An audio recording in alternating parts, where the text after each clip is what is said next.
তোমার নতুন একটি ওয়েব সিরিজ পেয়েছি চক্র 2। কল্পনা করিনি যে এতটা সাড়া পড়বে। এত রিভিউ দেখেছি দর্শকদের, আমি কল্পনাও করিনি যে আমাকে নিয়ে এত রিভিউ লেখা হবে। এখানে একটা অন্ধ মেয়ের চরিত্র, যার চরিত্রে অনেকগুলো লেয়ার আছে, সেটা কি করে আয়ত্ত করেছিলে? ভিকি ভাই আমাকে নিয়ে বসলেন, তিনি আমাকে বেশ কিছু সিনেমার রেফারেন্স দিলেন। Scent of Woman, Al Pacino, the great Al Pacino, তার অভিনয় দেখার কথা বলেছিলেন যে আপনি এটা ভালো করে দেখেন এবং এটা আয়ত্ত করার চেষ্টা করেন। তৌসিফ মাহবুব ভাই তিনি বলেছেন যে তুমি পুরস্কার পাবার মতো একটা পারফরমেন্স দিয়েছো। পুরস্কারটাই হচ্ছে দর্শকের ভালোবাসা।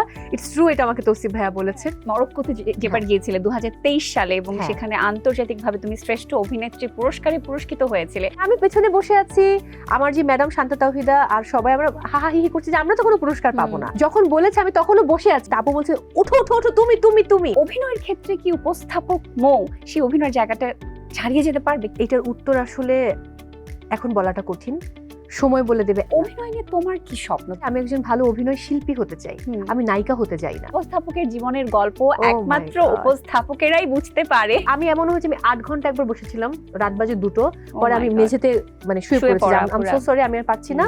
আপনি ফোন করে দেখেন আপনার নায়িকা কখন আসবে। মৌ কি প্রেমময় জীবন পার করছে? আমার মেয়ে ফ্যানরা চায় না যে আমি প্রেম করি, আমি জানি না যে ছেলে ফ্যানরা কি চায়, বাট আমার প্রেমে থাকতে তো ভালো লাগে।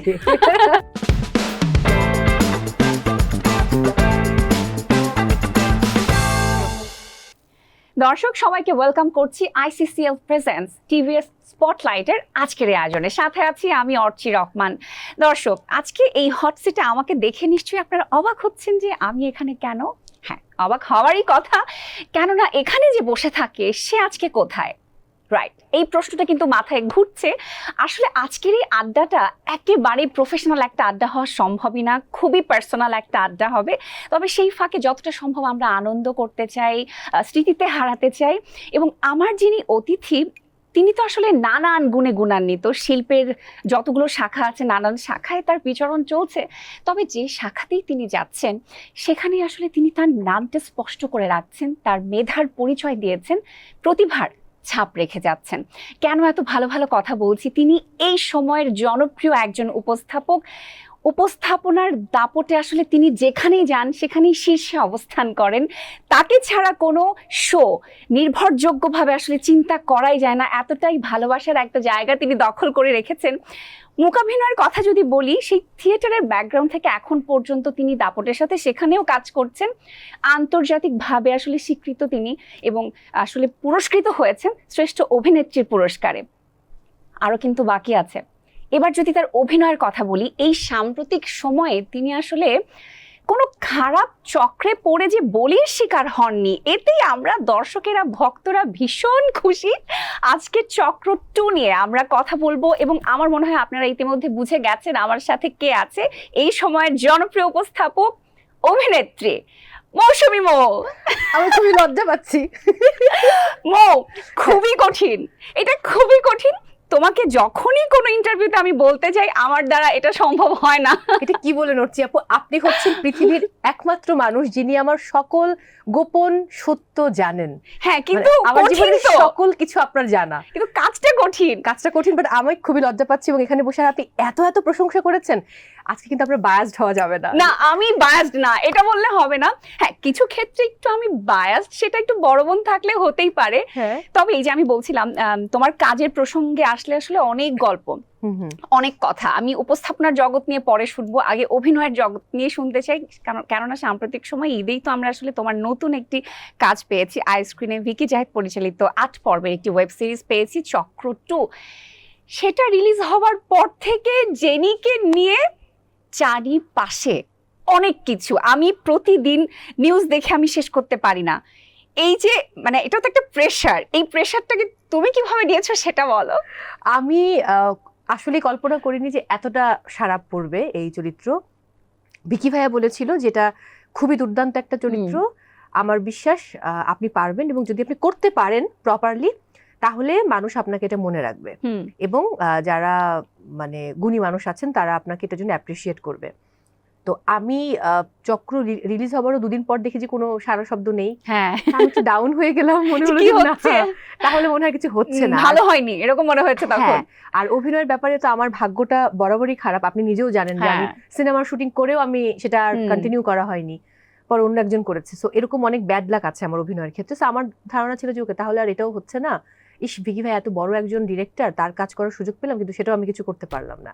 সো দুদিন পর থেকে দেখি যে একটার পর একটা রিভিউ আসা শুরু হচ্ছে এবং এত রিভিউ মানুষ লিখেছে। আমার মনে হয় আমি এখনো সব পড়ে শেষ করতে পারিনি, না এত রিভিউ দেখেছি দর্শকদের, ফ্যান, মানে সবার। হ্যাঁ, এবং আমার ফ্যানরা অনেক লিখেছে এবং এর বাইরে গিয়ে অনেক নিউট্রাল মানুষ তাদের রিভিউ তারা লিখেছেন। আমি কল্পনাও করিনি যে আমাকে নিয়ে এত রিভিউ লেখা হবে। হ্যাঁ, মানে এটা আমার বিশ্বাসের বাইরে ছিল এবং মানে আমি খুবই খুবই খুবই হ্যাপি এবং বলবো যে আমি কৃতজ্ঞ আল্লাহর প্রতি এবং একই সাথে ভিকি ভাইয়ের প্রতি অনেক কৃতজ্ঞতা যে তিনি আসলে এই সুযোগটা আমাকে দিয়েছেন এবং আমার পুরো টিমের প্রতি কৃতজ্ঞতা, তৌসিফ ভাইয়া, বাঁধনাপু থেকে শুরু করে মেঘলা, আমাদের পুরো টিম যারা যারা ছিলেন। হ্যাঁ, মানে প্রত্যেকে এত ভালো, মানে আমি একটা পুরো ফ্যামিলি পেয়েছি। মানে এই ফ্যামিলিটা তো দুর্দান্ত একটা ফ্যামিলি, এটা আসলে বলে শেষ করা যাবে না। এবং আমি আসলে তোমার কাছ থেকে কেন শুনতে চাচ্ছি, রেসপন্সটা তো আমি জানতে চাইছিলাম, কিন্তু রেসপন্সের আগের যে ঘটনাগুলো, শুটিং এরও আগের, এই যে এমন একটি কাজের সঙ্গে যুক্ত হওয়া, এত কঠিন একটা চরিত্র বেছে নেওয়া, এই চরিত্র বা তোমার কাছে কি করে এলো, তোমার কাছে কি করে প্রস্তাব এসেছিল? এইটা ভিকি ভাইয়ের সাথে আমি বরাবরই কাজ করতে চাইতাম, এই কথাটা আমার ছিল, বা আমাদের এর আগে মনে আছে তুমিও আমাকে বলেছিলে সেই সময়, এবং তার সাথে আমার কথা হয়েছে যে ভাইয়া আমি কাজ করতে চাই, বা ভাইয়াও বলেছে যে আমার বিশ্বাস যে আপনি অ্যাক্টিংটা ভালো করবেন। তার কাজের ধারা তো তোমার জানা ছিল যে একটু ডিফারেন্ট, সাইকোলজিক্যাল একটু থ্রিলার নিয়ে, মানে খুবই ডেঞ্জারাস কাজ করে, ভীষণ রকম। এবং ভিকি ভাইয়ের মোস্ট অফ দ্য কাজ কিন্তু আমার দেখা, সেটা ওটিটি বলি, ছোট পর্দার কাজ বলি, আমার অলমোস্ট তার সব কাজই দেখা। এবং দেখে কিন্তু আমি হয়তো কোনোটা রিভিউ লিখতাম, কোনোটা আবার তাকে আমি ইনবক্সে জানাতাম যে এটা এমন ছিল বা এটা এমন লেগেছে, অভিযোগও করতাম যে এটা এমন কেন হলো, আপনি তো এটা করতে পারতেন, যে আর কি এটা দর্শকের জায়গা থেকে এতটা নৃশংসতা, কেন হলো না, এই চরিত্র কেন আপনি এভাবে রেখে দিলেন। হ্যাঁ, তো সেই জায়গা থেকে আমার তার সাথে অন্য একটা কাজের প্রসঙ্গে কথা হয়। পরে আমরা টাইম মেলাতে পারিনি, আমার সেরা রাধুনির প্রোগ্রাম ছিল, তো আপনি সেটা জানেন যে এই প্রোগ্রামটা ছিল। এরপর আবার আরেকটা কাজ নিয়ে কথা হয়, ওইটারই বোধহয় অন্য আরেকটা ক্যারেক্টার। তখন আমি আসলে ওইটা ভিকি ভাইকে বললাম যে ভাই এটা আমি করতে চাচ্ছি না, আমি তো আপনাকে না বলতে আমি ভয় পাচ্ছি। পরে ভিকি ভাই আসলে এত দুর্দান্ত একজন মানুষ, উনি বলেছে যে আপনি, আপনার সাথে আমার যে সুন্দর একটা বন্ডিং এটা থাকবে, আপনি এটা নিয়ে কোনো বলার হবেন না, আপনি বলুন। এবং সে আমাকে ওই কথাটা সে রেখেছে। তারপর ভিকি ভাইয়ের সাথে আমার এই কাজ নিয়ে বসা, এবং যখন তিনি বললেন যে আমি একটা ক্যারেক্টার এরকম ভাবছি, স্ক্রিপ্টটা রেডি করছি, তখন ও ক্যারেক্টার বলেননি যে স্ক্রিপ্ট আপনাকে ব্রিফ করা হবে, সেটা তুমি জানো না তখনো। পরে যেদিন আমাকে ক্যারেক্টার ব্রিফ করবেন, ওই দিন শোনার পরে তো আমি খুব এক্সাইটেড যে অন্ধ, এটা তো খুবই কঠিন কিছু একটা হবে। সো আমি তখন সুপার এক্সাইটেড যে আমি এরকম কিছুই খুঁজছি যেটা আসলে এক্সপেরিমেন্ট করার সুযোগ আছে, কারণ বাংলাদেশে অনেক গুণী গুণী অভিনয় শিল্পী, এদের মাঝে আমি যে কিছু একটু করতে পারবো এটা দেখানোটা কিন্তু কঠিন, গতানুগতিক ক্যারেক্টারে সেটা করা সম্ভব না। তখন আমার মনে হলো যে না, যেহেতু গ্রে একটা ক্যারেক্টার, চ্যালেঞ্জ আছে, আমি পারবো। অ্যান্ড ওই দিন ভিকি ভাইয়ের ওখানে আমরা গ্যালেটোসে বসেছিলাম, বের হওয়ার 4-5 মিনিট পরেই আমার ভীষণ রকম বমি শুরু হলো, সারা রাত ভীষণ বমি এবং মানে অসুস্থতা। আমি পরদিন পুরো দিনের শুটিং ক্যান্সেল। তারপর তৌসিফ ভাই আমাকে হোয়াটসঅ্যাপে একটা টেক্সট করলেন যে congratulations and welcome to our Chakra two family. Oh god, welcome to ICCL. ICCL is ready to elevate your experience, be it a socio-cultural celebration, a corporate event, or any special gathering, making each moment truly memorable.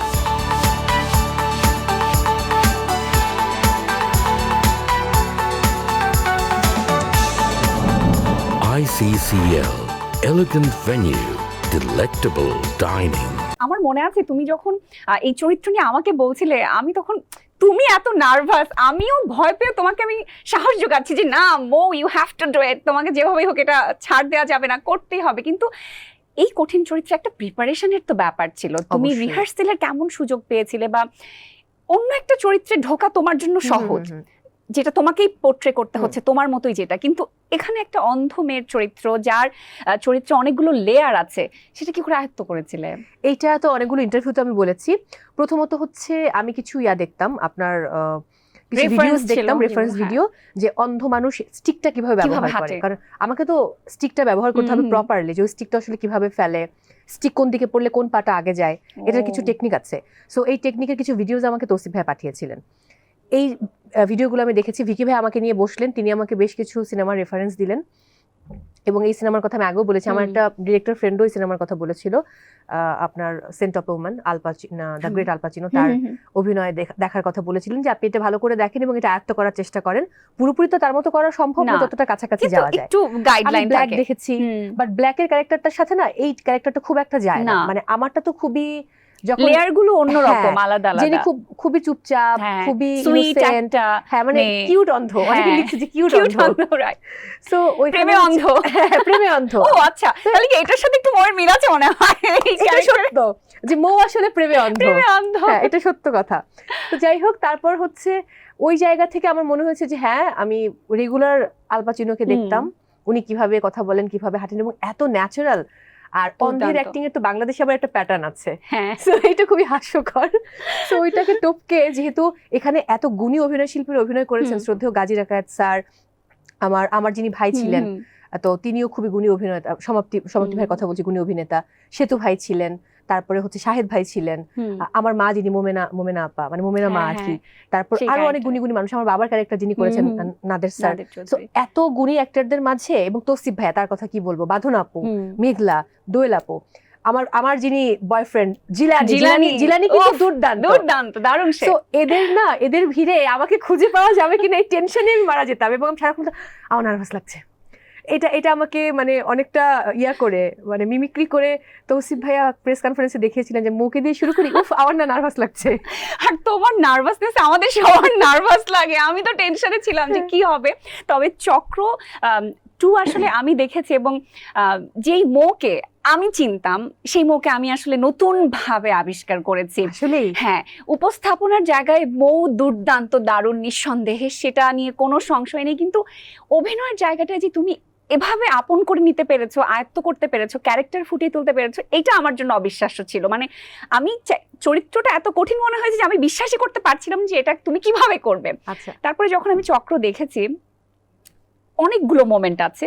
একটা moment আমি মনে হয় spoiler না দিয়ে একটু বলতে পারি, যে তোমার যদি দৃষ্টি ফিরে পাওয়ার যে দৃশ্যটা ছিল নদীর সেখানে, তুমি ওখানে অসাধারণ অভিনয় করেছো। এবং আমার যতটুকু মনে হয় তোমার co actor doctor Humayun, Tousif Mahbub ভাই, উনি তোমাকে এটা বলেছে, স্পেসিফিক এই সিনটির কথা নিয়ে অনেকে বলেছে, তিনি বলেছেন যে তুমি পুরস্কার পাবার মতো একটা পারফরমেন্স দিয়েছো। কি মনে হয় মো, পেয়ে যাবে নাকি পুরস্কার? পুরস্কারটাই হচ্ছে দর্শকের ভালোবাসা। ইটস ট্রু, এটা আমাকে তৌসিফ ভাইয়া বলেছেন, এবং একই সাথে এটা আমিও বলছি, অসাধারণ। ভিকি আমি শুনেছি যে ভিকি ভাইয়ারও সবচেয়ে পছন্দ হয়েছে এই সিনটা, যেটা নাকি আমি খুব ভালো করেছি। এবং তার টিমের যারা আছেন, এডি, মুনির ভাই এবং অন্যান্যরা, আরো অন্যান্য যারা আর্টিস্ট রয়েছেন, তারাও এটা বলেছেন। যদিও এইটা করার সময় আমি পারছিলাম না প্রথমত। সো অন্য যে সিনগুলো দর্শক দেখেছে, আমার তো গ্লিসারিন লাগে না কাটতে, আমি কিন্তু গ্লিসারিন ছাড়াই কান্নার অ্যাক্টিং করি। সেটা আমি জানি, আমি অনেকগুলোতে সাক্ষী। সো এই সিনটা করার সময় সামহাউ, এই সিনটা কিন্তু আমরা অনেকদিন পরে শুট করেছি, মানে বাকি শুটিং হওয়ারও পরে গিয়ে এই সিনটা হয়েছে আমাদের। এখন আমার কোনোভাবেই কান্না আসছে না, কারণ ভিকি ভাই আমার হচ্ছে না। তো ভিকি ভাই বললো, আপনার জীবনে আরো কিছু দুঃখ আসা দরকার, আপনি বোধহয় সুখে আছেন, ইনাফ। তারপরও পরে আমি বললাম যে বলে এখন আজকে আপনি গ্লিসারিন দিয়েই কাঁদেন। তো গ্লিসারিন দিলাম চোখে, তাও হচ্ছে না। ও গড, মানে চোখ জ্বললো, এক ফোঁটা পানি পড়লো, তাও হচ্ছে না। পরে আমি বললাম যে ভাই আমাকে একটু ছেড়ে দেন, সময় দিতে হবে, আমি একটু ইমোশনটাকে আনি, আপনারা রেডি থাকেন, ইমোশন আসলে আমি শুরু করব। তা আমাদের দীপন ভাই তো খুবই দারুণ মানুষ, আমাদের যে বিদ্রোহী দীপন ভাই, আমাদের ডিওপি। তো আমি তাকিয়ে আছি নদীর দিকে, আমি ভাবছি আমার ইমোশন গুলো কি আনছি, বলো তো, জীবনের দুঃখগুলো, আমার না পাওয়াগুলো, এবং আমার যত সংগ্রাম সেগুলো। এরপরে বললাম যে টেকে যাবো, চলেন, আমি রেডি। তারপর আমি শর্ট দেওয়া শুরু করলাম যে এখন আমি শর্টে যেতে পারি, এবং আমি এক টানা ওইটা কমপ্লিট করে গেছি। গিয়ে আমি ভিকি ভাইকে বললাম যে ভাই এবার কি হয়েছে? তো ভিকি ভাই বললো যে গুড। তার আগে কিন্তু ভিকি ভাই বললো কিচ্ছু বলেনি, কিচ্ছু হচ্ছে না। আচ্ছা, আপনি বুঝতেছেন যে আপনার আলো ফিরে আসছে চোখে, এটা কত বড় একটা গুরুত্বপূর্ণ সিন। আর আমার যেটা টেনশন ছিল, পুরো স্ক্রিপ্টের এই দৃশ্যটা আমার কাছে সবচেয়ে কঠিন, কারণ চোখের মানে আলো ফিরে পাবার এই অ্যাক্টিংটা তো খুবই একটা হাস্যকর অ্যাক্টিং, বডি ল্যাঙ্গুয়েজ দিয়ে সবকিছু দিয়েই তো করতে হয়। হ্যাঁ, তো ওটা খুবই মানে বাংলা সিনেমা মনে হয় যে আমি দেখতে পাচ্ছি। তোমার হাসি পাইনি ওই সময়টায় যে ডায়লগটা ছিল? আমার হাসি আসছে, যেটা আমি কিভাবে করবো, এটা তো খুব কঠিন হবে, আমি পারবো না। বাট এটা যদি আমি ডাবিং করেছি, ডাবিংয়েও কিন্তু আমি এক টানা ডাবিং দিয়েছি, এবং যখন আমি দম ছাড়লাম, ওভাবে কাঁদছিলাম, তখন যিনি ডাবিং নিচ্ছিলেন উনি বললেন যে আপু আপনি একটু বসেন, থ্যাংক ইউ সো মাচ, আপনি পানি খান এবার। তো আমি ডাবিংয়েও কিন্তু সেম ইয়াতে ওভাবে গেছি, ওই কান্না ওইভাবে। তো ওই সিনটা আসলে খুবই দারুণ একটা সিন। বাহ, এবং সেই চক্রের মাঝেই তুমি আছো আসলে, হ্যাঁ, অনেকটা সময় ধরেই থাকবে মনে হয়। তবে এই রেসটা থাকতে থাকতেই মনে হয় চক্র 3 এর একটা অ্যানাউন্সমেন্ট আমরা মনে হয় পেয়ে যাব, যেমনটা লাস্ট এপিসোডে আমরা দেখেছি যে এই বছরই ডিসেম্বরের দিকে আসবে। তো সেখানে জেনি কি থাকবে, আর জেনি থাকলে তাকে আমরা কিভাবে পাবো? জেনি থাকছে যেটুকু আমি শুনেছি। এখন কিভাবে পাবেন এটা আসলে ভিকি ভাইয়া জানেন, এটা আমি জানি না। জেনি যেহেতু তার আমার মনে হয় কি জানো, আরো হিংস্র হবে সে। আমি তো খুব খুশি হিংস্র হওয়ার জন্য। আমি তো জানি, এই জন্যই বলছি, এবং ভিকি ভাইকে বলতে হবে যে ভাইয়া যতটুকু হিংস্র হতে পারে সেটা মৌকে দিতে হবে। ভিকি ভাইয়া প্লিজ, আমি কিন্তু আরো হিংস্র হতে চাই। সেটা কেউ তোমার এই হাসি দেখলে বিশ্বাস করবে ব্যক্তি না। জীবনে তো আমি এটা একদমই না। তো স্ক্রিনে হতে পারলে ওখানে তখন ক্ষোভটাকে একটু বের করা যায়। জিলানি আমাকে বলে, তুমি জানো তুমি আমাকে কতখানি আহত করছো? হ্যাঁ, অনেকবার স্ট্যাপ করতে হয়েছে। জিলানি খুব ভালো একজন কো-আর্টিস্ট এবং অসাধারণ, খুবই সাপোর্টিভ। যেমনটা আসলে চক্র 3 এর জন্য তো আমাদের একটু অপেক্ষা করতে হবে, সেই রেস্টটা তো পাচ্ছি। তবে যেমনটা আমি শুরুতে বলেছি, উপস্থাপনার ক্ষেত্রে তুমি আমাদের কাছে ভীষণ ভালোবাসার, তুমি শীর্ষে কাজ করছো, চমৎকার কাজ করছো। তবে আসলে অভিনয়ের ক্ষেত্রে কি উপস্থাপক মৌ সেই অভিনয়ের জায়গাটা ছাড়িয়ে যেতে পারবে? কি মনে হয়, সেই সাফল্যকে ছাড়িয়ে যেতে পারবে? এটা খুব কঠিন প্রশ্ন। ট্রু। এটার উত্তর আসলে এখন বলাটা কঠিন, সময় বলে দেবে। কারণ উপস্থাপনে আমি কোন জায়গাটা যাবো এটা তো আমি জানতাম না, তবে আমি চেষ্টা করেছি। ওই চেষ্টাটা অভিনয়ের ক্ষেত্রে যদি আমি সুযোগ পাই, একদম সমপরিমাণ চেষ্টা এখানেও থাকবে। লাক জড়িত, চেষ্টা জড়িত, অধ্যাবসায় জড়িত, পরিশ্রম জড়িত, এখানে অনেক সৎ থাকাটা জড়িত। সো লাকের বাইরে বাকি সবগুলো আমার হাতে, যে পরিশ্রম আমি করব, আমি সৎ থাকবো। এখন লাকটা যদি ফেভার করে এবং আমি সুযোগটা পাই, তাহলে ডেফিনেটলি আমার বিশ্বাস যে আমি হয়তো, কারণ এখানে তো অনেক বেশি কম্পিটিশন, অনেক গুণী গুণী মানুষ আছেন, বাট আমি হয়তো আলাদা করে আমার জায়গাটা ধরে রাখতে পারবো। যেমন উপস্থাপনায় কিন্তু আমি এখানে আসবো এটা আমি জানতাম না, বাট লাক সেটা ফেভার করেছে। আমি অনেক পরিশ্রম করেছি, কারণ আপনি জানেন যে আমি কি পরিমাণ পড়াশোনা করি, বা একটা শো করার আগে আমি কি পরিমাণ স্টাডি করে তারপর যাই। সো ওইটা আসলে আসতে আমার অনেক সময় লেগেছে। বাট আমি জীবনে একটা জিনিস শুধু ভাবতাম যে আমি যেটাই করি আমি সেইখানে শুরুর দিকে থাকতে চাই, যে কাজটাই করি না কেন, যে হ্যাঁ আমি চিকিৎসক হলে যেন একজন সেরা চিকিৎসক হতে পারি। তো ওই ইচ্ছাটা আমার ছিল যে আমি যেখানেই কাজ করি না কেন, যেই ফিল্ডেই কাজ করি, সেই ফিল্ডে যেন আমি মানে শুরুর তালিকাতে থাকি, বেস্ট হতে পারি। হ্যাঁ, এই ইচ্ছাটা আমার ছিল।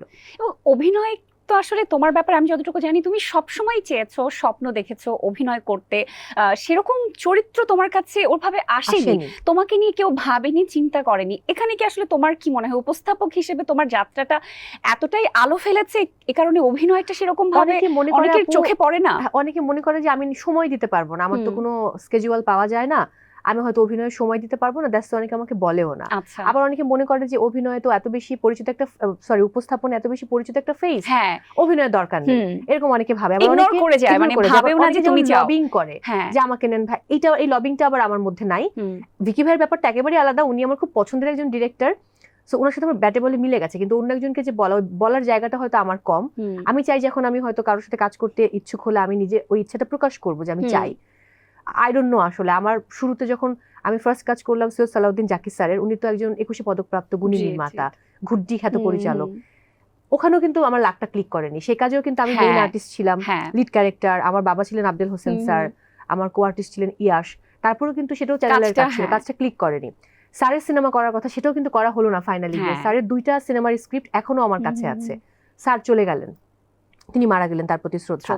তারপরে যে আবার সিনেমার আরেকটি কাজের কথা আমি শুরু করে সিনেমার শুটিং করে কিছুদিন বাদ দিতে হলো, অন্য যাদের সাথে কথা হয়েছে সেখানেও আমার লাক ফেভার করেন। এবং নাটকে ওরকম ভালো কাজ আমি পাইনি, যে কটা নাটক আমি করেছি 30-32টার মতো, মনে রাখার মতো কোনো কাজ আমি বলবো না। বলিতে আমার ব্যাপ্তি ছিল খুবই কম, সেই জায়গায় কিন্তু বলির চরিত্র অনেকেই মনে রেখেছে। হ্যাঁ, এবার যেমন আমার একটা রিভিউ লিখে উনি আমাকে পাঠিয়ে বললেন যে আপু বলির সময় আপনাকে নিয়ে আমরা লিখেছিলাম, তো প্রায় 6 বছর আগের কথা, ওটা কিন্তু মানুষ মনে রেখেছে। যত অল্প ব্যক্তিতেও আমি যে চঞ্চল ভাই আমার কো আর্টিস্ট ছিলেন, এত বড় একজন তারকা তিনি। সো আমার কাছে মনে হয় যে আমি আসলে সুযোগটা পাই নাই। যেমন রুম্মান ভাই আমাকে একটা টেক্সট করেছে যে আপনি অভিনয়ে ভালো, এটা আমি জানি, যেহেতু আপনি থিয়েটার করা, কিন্তু একটা ওয়াও ফ্যাক্টর মিসিং ছিল, সেটা আমরা চক্র টুতে পেয়েছি।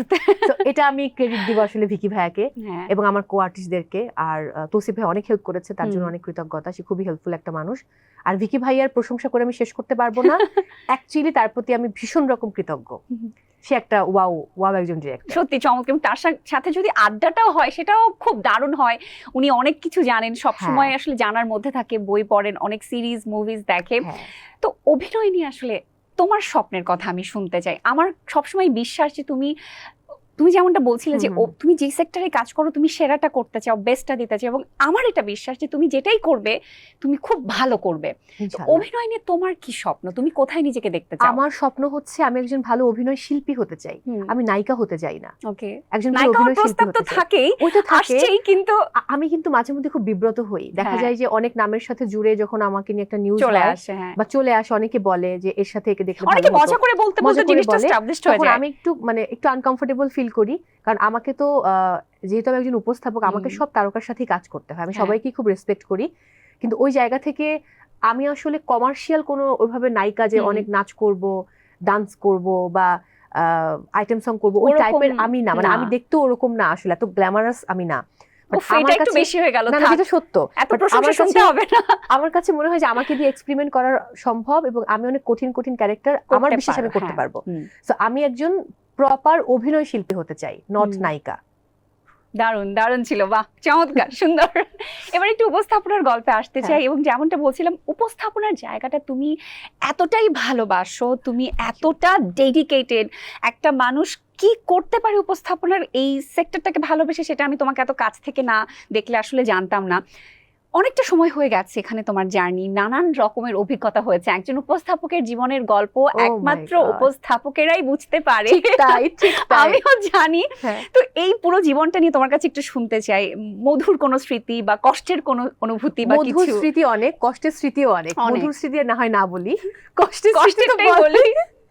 আপনি জানেন যে গত বছর আমার একটা খুব বড় সার্জারি হয়েছে। সো সার্জারি ঠিক ওই দিনে যেদিন আমার ভর্তি হওয়ার কথা, অ্যাডমিট হওয়ার কথা, সেদিনই হচ্ছে আমার শো ছিল স্টার নাইট।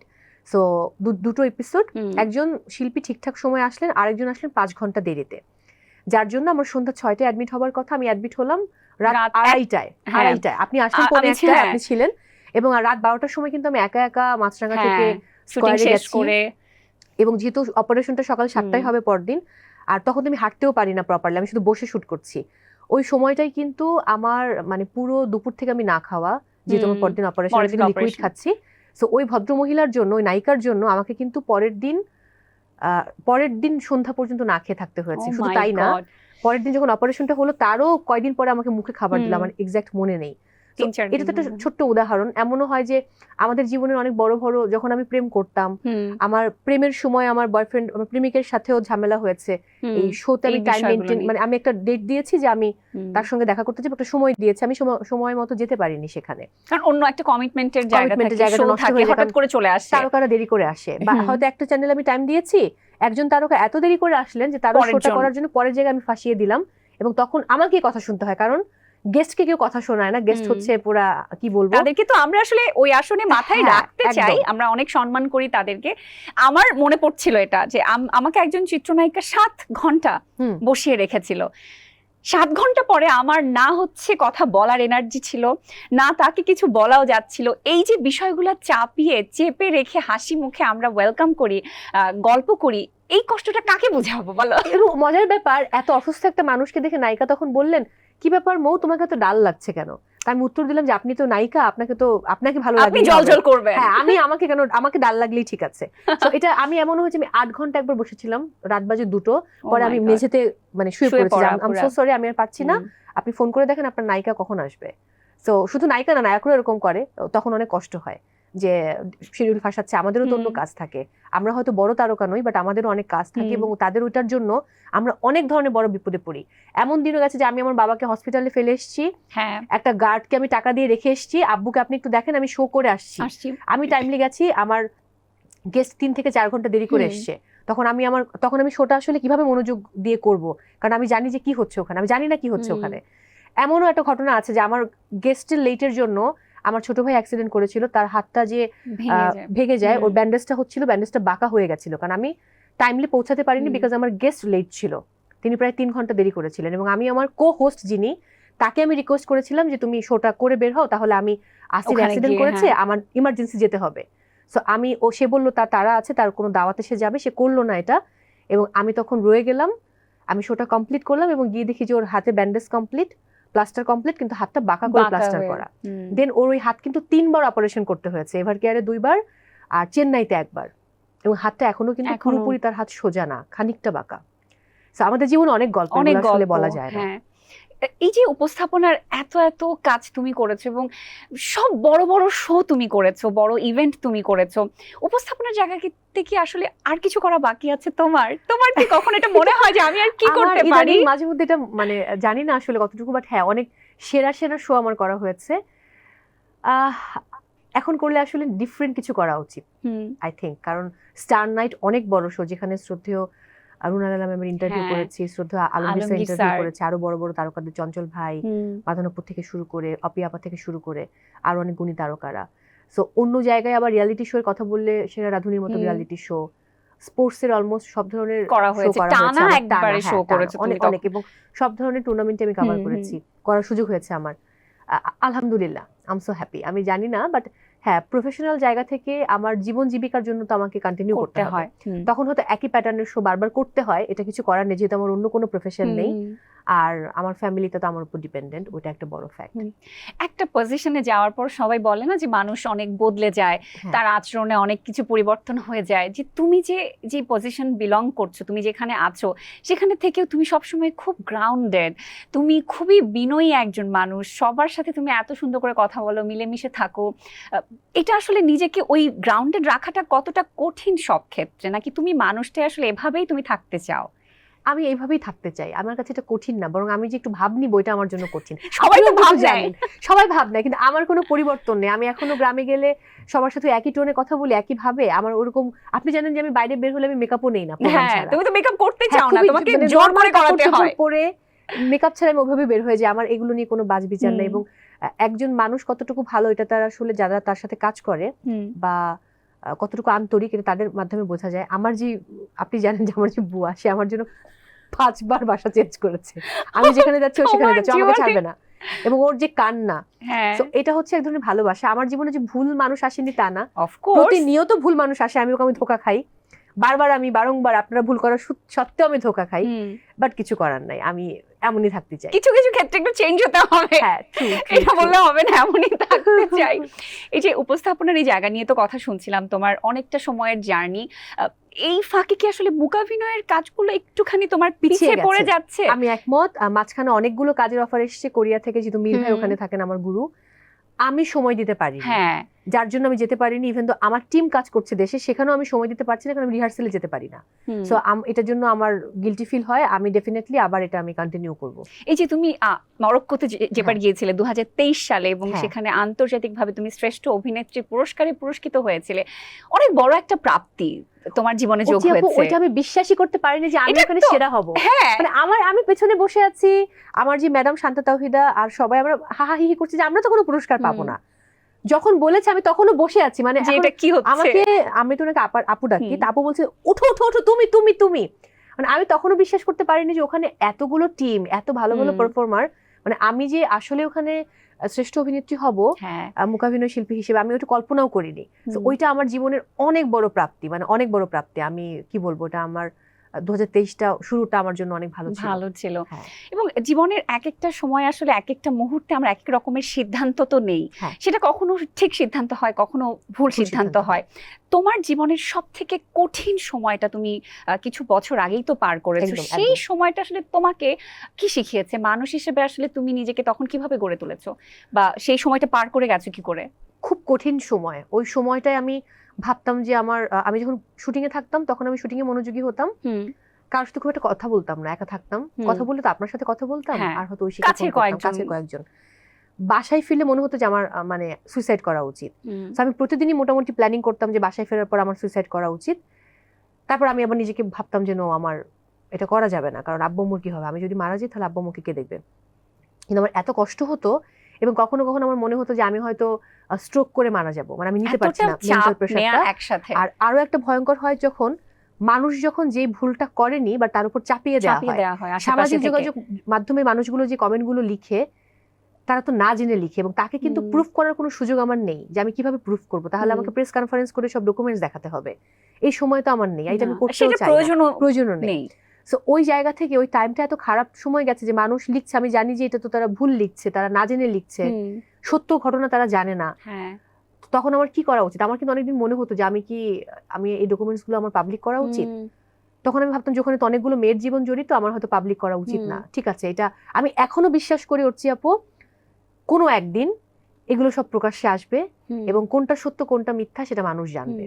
সো ওই সময়টা আমাকে শিখিয়েছে কে আসলে সত্য বন্ধু, কে মানে বন্ধুরূপী শয়তান আমার জীবনে। আমি এই শব্দটা ব্যবহার করার জন্য দুঃখিত। এবং ওই সময়টা আমাকে শিখিয়েছে যে কিভাবে একা পথ চলতে হয়, কিভাবে ভেঙে চুরে শেষ হয়ে গিয়ে আবার উঠে দাঁড়াতে হয়, মানে ফিনিক্সের মতো। হ্যাঁ, সো ওই টাইমটা সবচেয়ে কঠিন টাইম আমার লাইফের, এবং আমি খুবই গ্রেটফুল আপনার প্রতি যে আপনি সব সময় আমার সঙ্গে ছিলেন, আমার পাশে ছিলেন, এবং সব রকম বিপদে আপনি আমার পাশে মানে একটা ঢালের মতো দাঁড়িয়েছেন। আমার আরো যারা শুভাকাঙ্ক্ষী আছে আমি সবার প্রতি কৃতজ্ঞতা প্রকাশ করবো, তারা আমাকে ওই টাইমটাতে খুব সাপোর্ট দিয়েছেন, তাদের প্রতি অনেক কৃতজ্ঞতা। সো অবশ্যই আপনি ঐশী, তানিম ভাই, এদের কথা বলতেই হবে, কারণ এরা অন্যরকম ছিলেন। অপি আপু অনেক চমৎকার কথা আমাকে ফোনে বলতেন, যেটা আমাকে অনেক ইন্সপায়ার করতো। সাবাপুর কথা বলতে হয়, উনিও খুব সাপোর্ট দিয়েছেন মেন্টালি।